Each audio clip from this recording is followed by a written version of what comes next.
So EVP. EVP in our house stands for Executive Vice President, and this is the person who is in charge of brotherhood / sisterhood events, and they're also in charge of Rush. And so you may have a different name for it, but that's what it represents: Rush and sisterhood or brotherhood.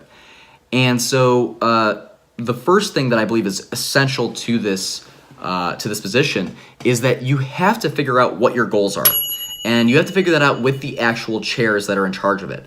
So, for example, if you're with the Rush chair and you're trying to make a decision on how many people you want to initiate and set that as your goal for the semester, you have to be realistic about it. So, for example, if you're a house of 50 people, it makes sense to set that goal at about 15 to 20 people that you want to initiate, because that'll be the amount of people that really replenishes the people who are graduating. So it essentially fills the house. And then two, it's realistic. If you're a house of 50 people, you can't really rush as many as, say, a house of 100 people. And so, for example, that 100 people may set their goal as 25 to 30. And that's a more realistic goal for them because of the amount of more people they have to help with Rush, the amount of people that they're going to be showing on the roster when people look at how big the house is. So it just makes sense to set realistic goals. And I'll do one exception of this, which is that if you've set your North Star metric as a house or as an executive board that you want the maximum number of pledges you can possibly get, then maybe it does make sense to, if you're a house of 50, to say that your realistic goal is 25 to 30, because that is what you are going towards as an entire house. So there's a whole effort towards making that number higher. And so it makes more realistic and more practical to actually set that goal at a higher range. And so hand in hand with recruitment, I think the number two most important thing to focus on as EVP is retention. And this is something that actually, as our house, we struggled with. So just giving one big example, my first semester on exec, we had actually rushed the most number of people in our pledge class, in a pledge class, which was for us 50 people. And so we had 50 potential new members. We were really excited about it. But the big thing that really hurt us in the end was that we burnt ourselves out. We really put everything into that rush. And the problem was that the people who were in charge of both EVP and even, the Brotherhood and Rush chair, they really put everything into that. And so they were so exhausted when it came to actually putting on events and ensuring that the pledges were satisfied that we found that we were running on fumes. And so we ended up losing a majority of that pledge class, and maybe majority is too strong of a word. We lost, roughly 20 people out of that pledge class to other houses.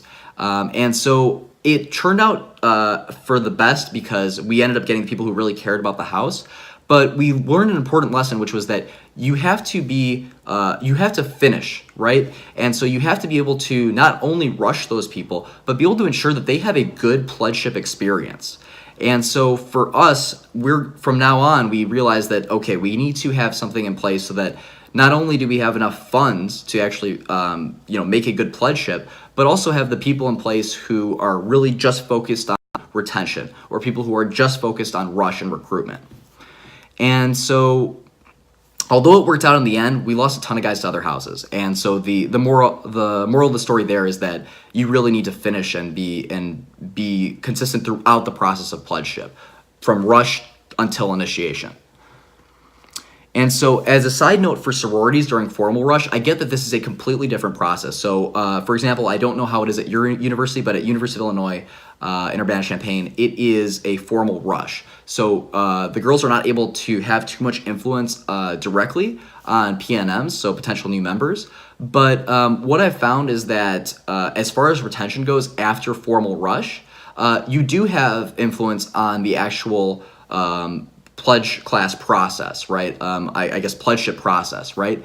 And so many sororities do specific pledge class socials with fraternities, with the fraternities' new pledge classes.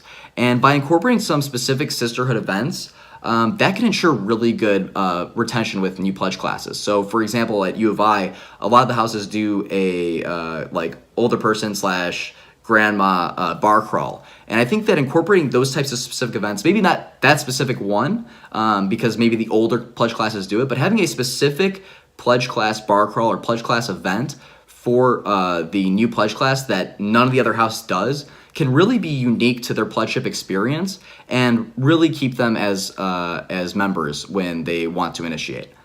And so the third thing that I think is super important and something that I think is a bit underutilized is communication. You are setting these goals and then you are delegating, the social chair or the recruitment chair to do what they're supposed to. But at the end of the day, if you're not consistently communicating with them and ensuring that they're on point and that they don't have questions that they need help with, then you're lacking the ability as the person who is in charge to really make sure that they're comfortable with what they're doing. And so, especially with the treasurer, you need to communicate with them to ensure that you have the funds available to do the brotherhood or sisterhood events or do the social events that you want to do. And so with that said, often the treasurer can get distracted from the things that they have to worry about, like national fees, the actual generic house events, and then new member fees. And so it doesn't occur to them that they may need to also incorporate, a set-aside budget for the new pledge class socials, and as well as the brotherhood and sisterhood events specifically for whatever new concepts or new ideas the EVP has in mind. And so consistent reminders and communication are things that of events that are set in stone and that you know for a fact that you want to do will go a long way in ensuring that you have the funds to actually do it. Hey everyone, just want to real quick thank you for looking at the video.